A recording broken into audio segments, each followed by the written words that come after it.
Olá, meus amigos, meus queridíssimos de terceiro ano.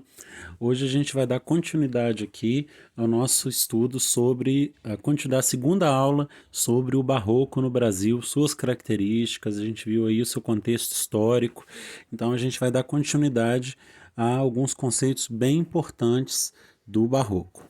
Vamos lá, galera. Primeiro, tem dois conceitos que é muito importante a gente estar atento quando a gente está estudando o Barroco, né, que são características muito fortes de alguns autores, definem a escrita deles, como eles vão expressar para a gente todo o retrato, além do retrato da época, através das suas palavras, eles vão, a forma como eles colocam. Um é o cultismo e o outro é o conceptismo. A gente vai ler aqui, então, uma definiçãozinha. A primeira a gente vai ler um exemplo do que é um estilo cultista e depois ele é um exemplo do que é um estilo conceptista e vamos ver as suas definições, tá bom? Então vamos lá. Cultismo. Se choras por ser duro, isso é ser brando. Se choras por ser brando, isso é ser duro. Isso é um exemplo cultista do Gregório de Matos. O Gregório de Matos tem como característica o cultismo. Vamos lá. Conceptismo. Para um homem se ver a si mesmo são necessárias três coisas: olhos, espelho e luz. Se tem espelho e é cego, não se pode ver por falta de olhos. Se tem espelhos e olhos e é de noite, não se pode ver por falta de luz. Logo, a mister luz, tipo, a necessidade, precisão de luz. A mister espelhos e a mister olhos. Beleza? Quais são as características? Então, características do barroco literário, vamos entender o que é o cultismo e o conceptismo. Cultismo, exagero de ideias, né? Complexidade de sentimentos, abundância de figuras de linguagem. Representante forte aí, o Gregório de Matos. Conceptismo, linguagem rebuscada. Sensualidade, representante é o Padre Antônio Vieira. Vamos ver aqui, ó. Exagero. Como reflexo do dilema, o poeta exagera, repusca e dramatiza seus sentimentos. Galera, qual que é o dilema dentro do barroco? O dilema forte que eu já falei para vocês, que a gente chama de dualidade. Vamos ver quem que lembra aqui, ó. Acompanha comigo.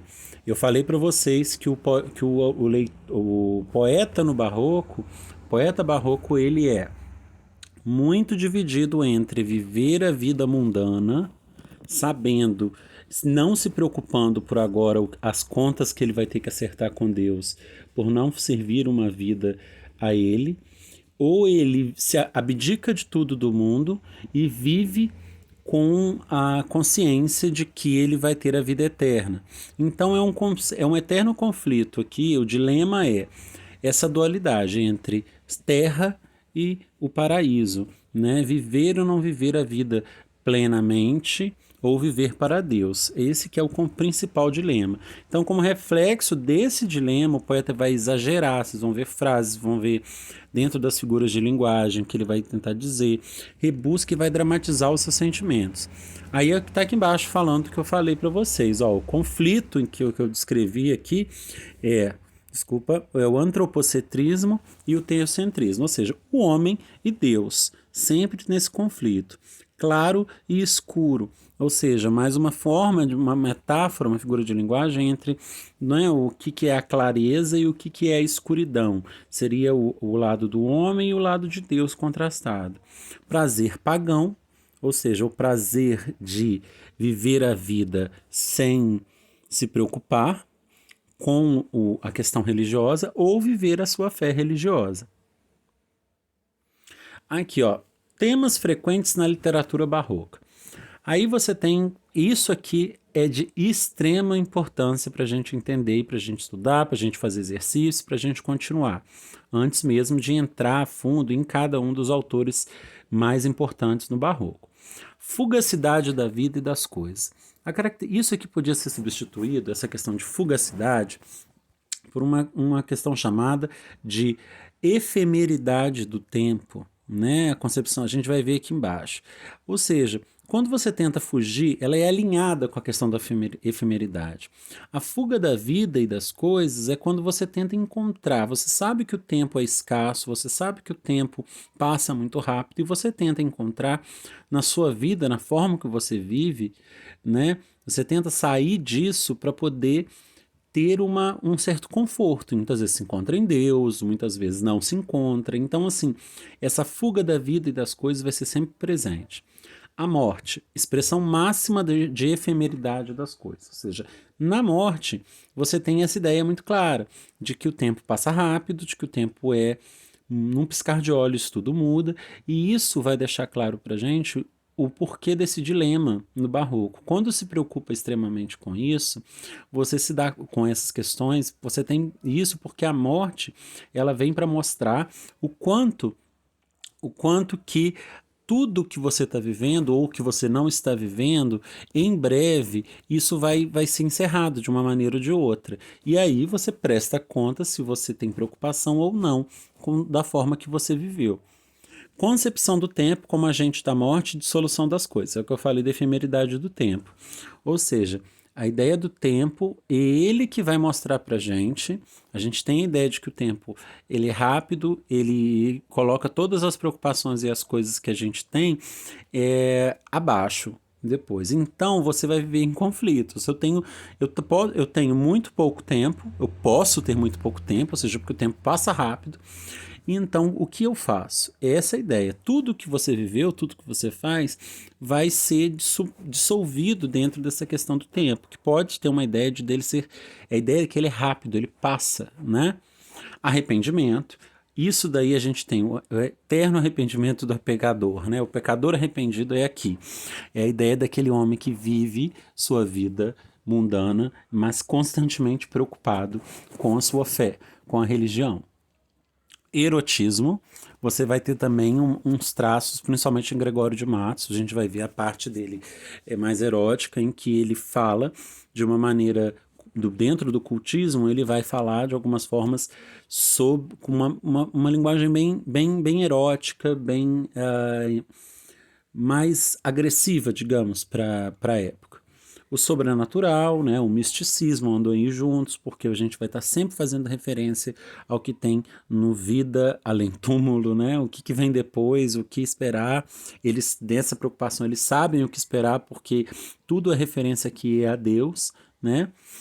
O apelo à religião, ou seja, em alguns autores, como o Gregório de Matos, vai estar sempre fazendo vai dispondo a questão da dualidade, né, da fé em Deus e do o homem pensando nele.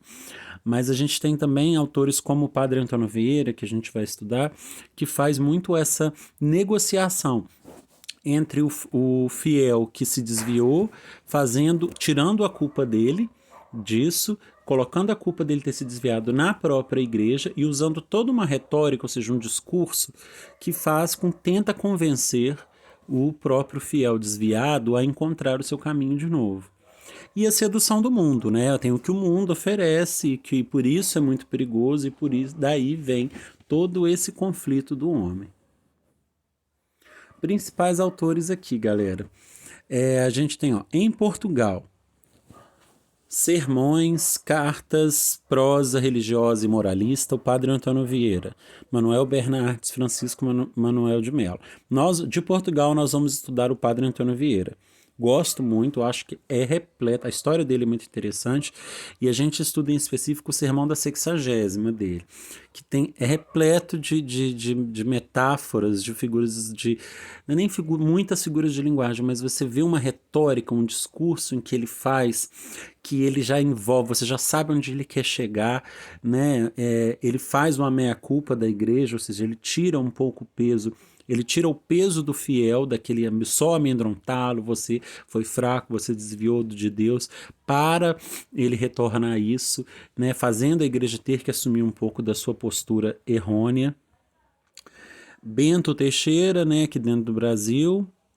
Aí eu pulei isso aqui, a poesia poesia em Portugal ainda, poesia Francisco Manuel de Mello, teatro Antônio José da Silva, e no Brasil, Bento Teixeira Pinto inaugura o movimento. Aí você tem Gregório de Matos, né? que é o mais importante. Eu diria que quando cai Barroco, cai Gregório de Matos. Eu acho que em todos os anos foi assim. E Padre Antônio Vieira, que também no Brasil, porque ele tem a sua missão aqui no Brasil. Então, esses são os principais. A gente vai estudar outros. A gente vai ver ainda alguns portugueses que não foram nem citados aqui como principal. Mas é de extrema importância a gente perceber que esses são os principais, tá? Então, aqui, na próxima aula, a gente vai começar a esmiuçar mais algumas questões sobre os autores, tá? Tem alguns desses que eu vou talvez fazer uma abordagem diferente, porque eu prefiro esmiuçar mais alguns que outros. Eu acho que é muito mais importante pra gente, considerando que a gente tem uma prova a fazer, e que eu já sei o que é mais cobrado e o que é mais relevante. Espero que tenha ficado tranquilo para vocês entenderem, galera, que vocês não tenham dúvida. E se tiver, eu vou deixar um exercício, quero que vocês façam, por favor. E se tiver qualquer dúvida, me procurem, tá bom?